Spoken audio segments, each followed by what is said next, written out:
بسم اللہ الرحمن الرحیم۔ السلام علیکم ناظرین۔ عمران خان کا دورہ امریکہ ہونے جا رہا ہے۔ عمران خان، شاہ محمود قریشی اور جنرل باجوہ واشنگٹن پہنچ چکے ہیں۔ عمران خان کا یہ وزٹ تیسرے درجے کا ہے، جہاں وہ 2 بار صدر ٹرمپ سے ملاقات کریں گے۔ اب پاکستانی میڈیا اور عالمی میڈیا نے پوری دنیا کی توجہ اس دورے پر مرکوز کر رکھی ہے۔ ویڈیو کی تفصیل میں جانے سے پہلے آپ سے چھوٹی سی گزارش ہے، ویڈیو کو پورا آخر تک دیکھیں تاکہ اصل حقائق سے آگاہ ہو سکے۔ مزید ڈسکس کرنے سے پہلے آپ سے گزارش ہے، چینل کو سبسکرائب کر کے بیل کے نشان کو دبا دیجئے اور اس ویڈیو کو لائک کر دیجئے۔ اب دوسری جانب بہت بڑی ڈیولپمنٹ ہونے جا رہی ہے، جس کے بارے میں میڈیا بالکل خاموش تماشائی دکھائی دیتا ہے۔ اب ہونے یہ جا رہا ہے کہ سعودی عرب کے اندر امریکہ کے جو فوجی اڈے ہیں، مکہ اور مدینہ کے علاوہ پورے سعودی عرب کے اندر امریکن فوجیں اترنے جا رہی ہیں۔ پینٹاگون نے بھی اس کا اعلان کر دیا ہے۔ امریکہ کے جدید ترین جنگی طیارے اور جدید ترین میزائل سسٹم اور بحری بیڑے پہلے ہی سعودی عرب پہنچ چکے ہیں، جبکہ سعودی عرب کے فارن آفس نے بھی اعلان کیا ہے کہ یہ سب کچھ ہم پیس کے لیے کرنے جا رہے ہیں۔ اور دوسری جانب ایران نے آبنائے ہرمز میں برطانیہ کے آئل ٹینکر پر قبضہ کر لیا اور عملے کے ارکان کو گرفتار کر لیا ہے، جبکہ دوسری جانب امریکہ نے اعلان کیا ہے کہ انہوں نے ایران کا ایک ڈرون طیارہ آبنائے ہرمز میں مار گرایا ہے۔ ایران نے یہ نہیں کہا کہ آپ نے ڈرون نہیں گرایا ہے، ایران نے کہا ہے آپ نے ڈرون گرایا ہوگا، لیکن ہمارے ڈرون پورے ہیں، امریکہ نے اپنا ڈرون مار گرایا ہوگا۔ یہ الگ بات ہے کہ وہ انڈیا کی طرح جہاز کا کوئی ٹکڑا لیں اور کہیں کہ یہ دیکھیں۔ اب ایران اس سارے معاملے میں ویڈیو ریلیز کرنے جا رہا ہے کہ اس کے ڈرون پورے ہیں۔ اب اس ساری صورتحال میں بڑی حماقت خیز بات تو یہ ہے کہ امریکہ کی فوجیں سعودی عرب کے اندر اترنے جا رہی ہیں۔ سعودی عرب اور امریکہ ایک دوسرے کے پارٹنر ہیں۔ اب ایران کو چاروں طرف سے گھیرنے کی کوشش کی جا رہی ہے، اور آپ سوچ بھی نہیں سکتے مشرق وسطی میں جنگ کا ایک بہت بڑا میدان سجنے جا رہا ہے، جس میں ہر طرف تباہی ہی تباہی ہے۔ اللہ کے رسول صلی اللہ علیہ وآلہ وسلم نے قیامت کے نشانات بتلاتے ہوئے فرمایا کہ اونٹوں اور بکریوں کے چرواہے جو برنا بدن اور ننگے پاؤں ہوں گے، وہ ایک دوسرے سے مقابلہ کرتے ہوئے لمبی لمبی عمارتیں بنوائیں گے اور فخر کریں گے۔ صحیح مسلم کی حدیث ہے۔ آج ریاض شہر میں عمارتوں کا یہ مقابلہ اپنے عروج پر پہنچ گیا۔ دبئی میں برج خلیفہ کی عمارت دنیا کی سب سے اونچی عمارت بن گئی، تو ساتھ ہی شہزادہ ولید بن طلال نے جدہ میں اس سے بھی بڑی عمارت بنانے کا اعلان کر دیا، جو زیر تعمیر ہے۔ عرب کی عمارتیں سارے جہان سے اونچی ہو چکی ہے۔ نبی معظم حضرت محمد صلی اللہ علیہ وآلہ وسلم نے جو فرمایا وہ پورا ہو چکا ہے، اور پیش گوئی پوری ہو کر اپنے کمال کو پہنچ چکی ہے۔ عرب کا سب سے زیادہ تیل خریدنے والے امریکہ نے صدام کو ختم کر کے تیل کی دولت سے سیراب ملک عراق کے کنووں پر قبضہ جما لیا ہے، اور لاکھوں بیرل مفت وصول کر رہا ہے۔ تو پھر تیل کی بڑھتی مانگ نے تیل کی قیمتوں کو نچلی سطح پر پہنچا دیا، جس سے عرب ممالک کا سنہرا دور خاتمے کے قریب ہے۔ سوال یہ پیدا ہوتا ہے کہ اس سوال کے بعد کیا ہوگا؟ اللہ کے رسول صلی اللہ علیہ وآلہ وسلم کی ایک اور حدیث ہے کہ قیامت سے پہلے سرزمین عرب دوبارہ سرسبز ہو جائے گی۔ سعودی عرب اور امارات میں بارشیں شروع ہو چکی ہیں، مکہ اور مدینہ میں سیلاب آ چکے ہیں۔ عرب سرزمین جسے پہلے ہی جدید ٹیکنالوجی کو استعمال میں لا کر سرسبز بنانے کی کوشش کی گئی ہے، وہ قدرتی موسم کی وجہ سے بھی سرسبز بننے جا رہی ہے۔ سعودی عرب گندم میں پہلے ہی خود کفیل ہو چکا ہے۔ اب وہاں خشک پہاڑوں پر بارشوں کی وجہ سے سبزہ اگنا شروع ہو چکا ہے، پہاڑ سرسبز ہونا شروع ہو گئے ہیں۔ بارشوں کی وجہ سے آخر کار حکومت کو ڈیم بنانا ہوں گے، جس سے پانی کی نہریں نکلیں گی، ہریالی ہوگی، سبزہ مزید ہوگا، فصلیں لہلہائیں گی۔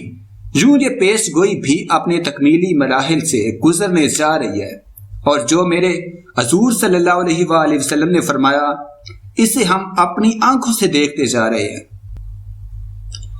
اگر حدیث پر غور کریں تو مشرق وسطی کے زوال کا آغاز ملک شام سے شروع ہوا، لیکن شاید عرب ممالک یا تو یہود و نصارہ کی چال سمجھ نہ سکے یا بے رخی اختیار کی، لیکن وجہ جو بھی ہو یا نہ ہو، سرکار دو عالم حضرت محمد صلی اللہ علیہ وآلہ وسلم کی بتائی ہوئی علامات کو تو ظاہر ہونا ہی ہے۔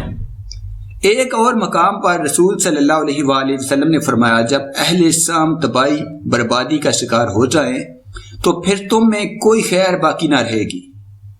حدیث مبارکہ کی روح سے شام، اہل شام سے امت مسلمہ کا مستقبل وابستہ ہے۔ اگر ملک شام ایسے ہی برباد ہوتا رہا تو پوری امت مسلمہ کی بھی خیر رہی۔ ویسے تو 90% برباد ہو چکا ہے۔ 5 سالہ خون ریزی میں 8 لاکھ بے گناہ بچے، بوڑھے، عورتیں شہید اور لاتعداد دوسرے ملک کی سرحدوں پر زندگی کی بھیک مانگتے ہوئے شہید ہو رہے ہیں، اور اتنی ہی تعداد میں زخمی یا معذور ہو چکے ہیں۔ لہذا شام مکمل تباہی کے بعد اب نزع کی حالت میں ہے۔ اس حدیث کے حساب سے عرب ممالک کے سنہرے دور کے خاتمہ کی اہم وجہ ملک شام کے موجودہ حالات ہیں۔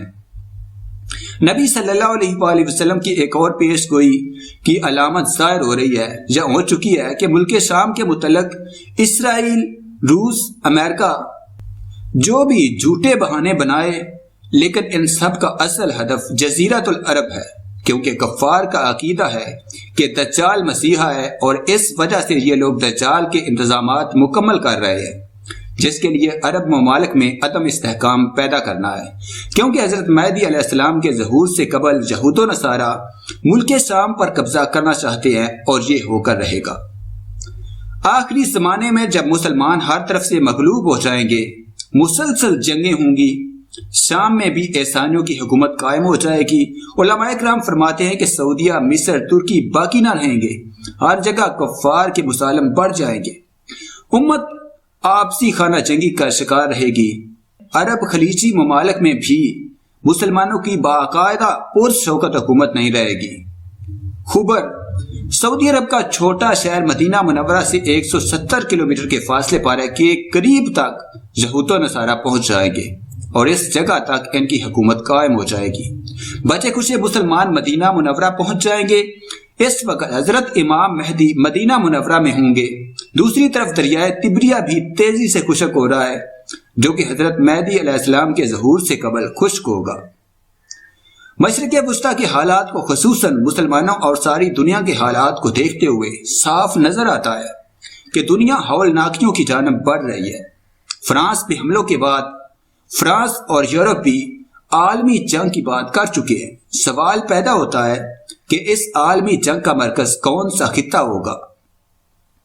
واضح نظر آ رہا ہے مشرق وسطیٰ ہی متوقع ہے، جہاں بھی ہندوستان اور پاکستان کی بڑھتی رنجشیں اور کشمکش سے لگتا ہے کہ حالات غزوہ ہند کی طرف رخ کر رہے ہیں، کیونکہ حضرت ابو ہریرہ رضی اللہ تعالیٰ عنہ سے روایت ہے کہ رسول صلی اللہ علیہ وآلہ وسلم نے ارشاد فرمایا، میری قوم کا ایک لشکر وقت آخر کے نزدیک ہند پر چڑھائی کرے گا، اور اللہ اس لشکر کو فتح نصیب کرے گا، یہاں تک کہ وہ ہند کے حکمرانوں کو بیڑیوں میں جکڑ کر لائیں گے۔ اللہ اس لشکر کے تمام گناہ معاف کر دے گا، پھر وہ لشکر واپس رخ کرے گا اور شام میں موجود عیسیٰ ابن مریم علیہ السلام کے ساتھ جا کر مل جائے گا۔ حضرت ابو ہریرہ رضی اللہ تعالیٰ عنہ نے فرمایا، اگر میں اس وقت تک زندہ رہا تو میں اپنا سب کچھ بیچ کر بھی اس لشکر کا حصہ بنوں گا، اور پھر جب اللہ ہمیں فتح نصیب کرے گا تو میں ابو ہریرہ جہنم کی آگ سے آزاد کہلاؤں گا۔ پھر جب میں شام پہنچوں گا تو عیسیٰ ابن مریم علیہ السلام کو تلاش کر کے انہیں بتاؤں گا کہ میں محمد صلی اللہ علیہ وآلہ وسلم کا ساتھی رہا ہوں۔ رسول پاک صلی اللہ علیہ وآلہ وسلم نے تبسم فرماتے ہوئے ارشاد کیا، بہت مشکل، بہت مشکل۔ آنے والے ادوار بڑے پرفتن نظر آتے ہیں، اور اس کے متعلق بھی نبی اکرم صلی اللہ علیہ وآلہ وسلم نے فرمایا تھا کہ میری امت پر ایک دور ایسی آئے گا جس میں فتنے اتنے تیزی سے آئیں گے جیسے تسبیح ٹوٹ جانے سے تسبیح کے دانے تیزی سے زمین کی طرف آتے ہیں۔ لہذا اپنی نسلوں کی ابھی سے تربیت اور ایمان کی فکر فرمائیے۔ موبائل کے بے جا استعمال سے، دیر رات تک جاگنے، فیشن اور یہودی انداز اپنانے سے، نمازوں کو ترک کرنے سے روکیے، ورنہ آزمائش کا مقابلہ دشوار ہوگا۔